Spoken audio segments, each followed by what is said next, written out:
My name is Joe Braga. I'm with Checkmate Lasers. I am the master distributor for North America.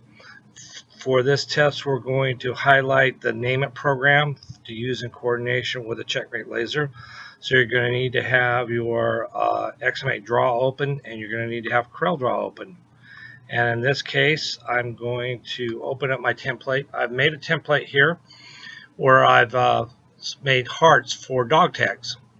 And then I spaced them out and I put on guidelines just to make sure that I know where I'm at. But I want you to notice that each heart has the same name on it, and they're within these templates. So in other words, my name should not extend over the maximum amount of letters that I already have on the screen. So if I went further than my guidelines, then it would go further depending on the length of the name. And so now what I'm going to do is go here and get back out of Zoom, and then go up here, and you have three icons here. You already should have it installed. I should have installed it for you, and you're looking for the Name It icon that's marked ABC. Now, what I did was I went into Excel and I made a list of names, and I called it pet names.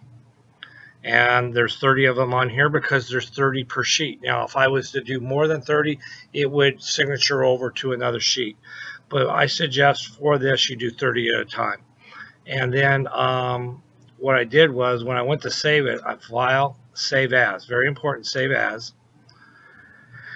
And then I told it to save as to my documents, and I told it to save as a CSV file, Charlie Sierra Victor file, a comma delimited file is what that is.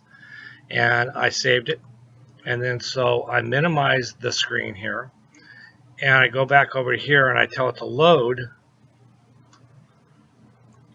my CSV file, and notice it, comma separated value, right?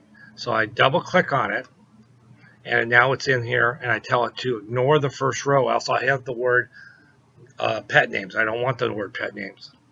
And notice I've clicked on limit text width. I can also click on multiple pages should I go more than 30. Then I click, I'm sorry, I don't click go at this point. My target name is pet name. The first name replace with pet name, which is the very first top of the list. I've told it to ignore that, and I can click here and it will tell me that I'm going through my different names. Now I click go and they all drop in. Then I click over here, I click to printer, and I have my Xenetech draw printer, and I click print. In this case, I'm just going to click cancel for right now because I've already done it. And I want you to notice that I have engrave first, which is black, and cut second, which is red. And I want to put the power on 1. Remember, a glass tube laser will not fire above 8, so 1 is safe. Then I go here and I turn out the output. Now the power 1 is just a precaution. When I turn off the output, it's simply there to help me line up. So on my jig, I actually lasered a little dot over the corner. So I take my red pointer dot and I put in that dot and I hit enter, enter, enter 3 times, and now I'm positioned correctly based on me putting the jig back in the same spot every time. Then I simply click download and run current, and we're done. Now to do this from scratch, and of course I'm not really hooked to a laser right now, so I'm gonna get that. But if I go back here and I give myself a new job